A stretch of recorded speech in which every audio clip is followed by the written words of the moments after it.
Ashi nemi nyankwenye nate agbeyo me Peter kafinema agranya jo ma akplo ko tungo dunya ope akpaji nje chode je sibe woda so for the amo ape nyi lai kama woda fa we aton nyanu vi ade ikenye usole me togbo kaje juha ga de je sibe woda atipala de amo ape bla everson lai kama woda ape we eve nyanu vi de tubevi adegbo adawala de imagine we eve lai kama wo fi ablajule amare pe aglome kenya ponu kwalao heya kwe buleme borogala egbato na matrobi maba na magadanya jome nemi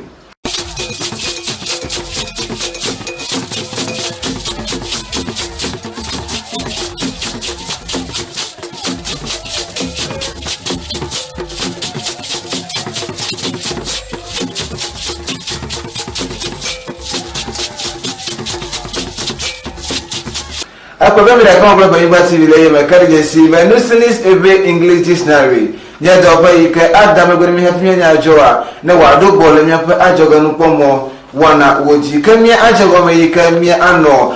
bonu pa akpaji na mi la ike ma woda sofo ni kote ike ho bla eton vo adeka mi ike apote wonya ba wo chonya nti ba aja gba ike wo ede afawe aton nyonu vi adaika na le Insular Praise Junior High School gomeje suko mayika devika fawe aton ya wode jesi be enye hamevi na sofu ya ka bondola ika no sime na bondodo aja gba ika wo acho fabla aton vo aden sofu ya kode amo apa enyika wo anoga homagakula edososo wo yika wo anye kwadamuna no vio kata wo tibe yo ade afuma gakula wo pa hamevi o le Ghana tukome kala bondola penya nua ade ko global kudanya chora amami ke America chonya le nenepe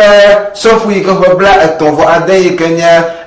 prosecutor Peter Azigi ade ko gbona bonu ba le abato ade be wona enu aja gba yika wo bla pawe aton nyonu vie yika wo ba sara kona le papa me kala ma fo ma ba ete ko yika wo bla ko ide asime yika wo ba di asiafi tropa apa na ye eka wo danu yika wo duva aja gba yika wo ebia le vie ba na kula yika na ye ayida amajiro je pa yika nya kesa sa de yika na ele opa nutu ama muti kele chode je si ba la boto pa la yika mo bla le vie ko ide guest house le nutu ma aja gba yika wo ba de gba yika to sidi bla eveneba wo acho ado yika wo ayida apame ka etre enu le vie ba mega de ne franya mo akwa glo na America o kele chode je si ko prosecutor Peter Boba la yika ma de vie open school pa edua aja gba yika wo anabe de via ai troide apame kale apame yi franya o pa de vie ano ebiegbe to the pay kare de vie to hafi wo clone le enya nguti kele to de jesi bele oduma se ko bito pa do pia o ja ba yi ka wo le software yi ka wo ple ko ide bonu yi ka bondola yi ka no sima yenya bondola frank be de ko ko demo epe enyi pakle edosesan wo kede nya apoto aga no bonne mi goko yika nya anota flachale yika na nchiwo kede devi machima shi upo do wana ma yika defilement wana ola Ghana to come godo tetri revi ko mo hoba we enyi choko yiwa nje chode je sibe ebla envo enyi nu chode yika do ngona ma Samson de yika nya atipala wonu degba yika ko dega home jinu yiko ko daga home ebla eve pakple leti aden hena edososa wo le Ghana to come America botewa yenye be ede efawe eve nyonu vi adegbo yika taflache ede egbo yika le de vie pa akpajia abu edigo le emuti kele jode yesi be nu jona ameji ajole peki le amugan nu to me yika enye yika won kunu ntumo no la kokura afo yika ne pabla enne vo enyi nu tuye wo de pakple efawe eve vie muti kala yika mo wo kula ne mpa amayo ko ba bonu yika nya chora amamunta yika inspector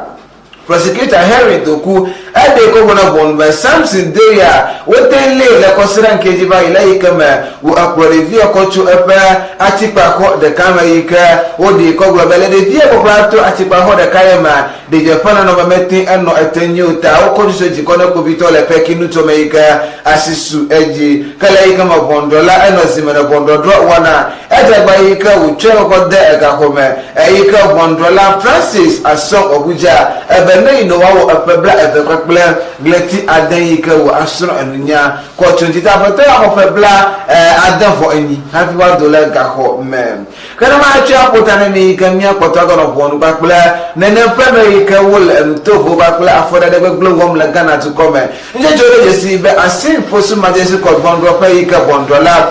his worship Abdul Ilyasu aja ba yiko ko pebla efefo atonu tware ika do biare kamele so kan iko wona nya ba channel amupe apo ba kula do po iko wona do nene peme yo ika wo kana pene ika unye libra le English gbe pa paji ko don kona pete be achu gemeni kan jore yesi ba wo ko daga home jinu alogleti we eve papa adoso wole ika mo ba fi ablajo etawa ma andre le amade pe agbeme kan jore yesi ba le achu papa de apoko na bonu ika nya asinfo so majesi code bondo pe be yeje agole anya chora ma mu kata mo chora yenti ala benya te pe ye ida apoto ya obuma ka kula Rebecca ofori pe agbeme le asidan ko ika na le asinfo so ina le titina ntoga ma ika ye va wo afo dede ye ta bondo la demo leti we evele ika mo konya le ntibe efi ablajo etawa ma andre muti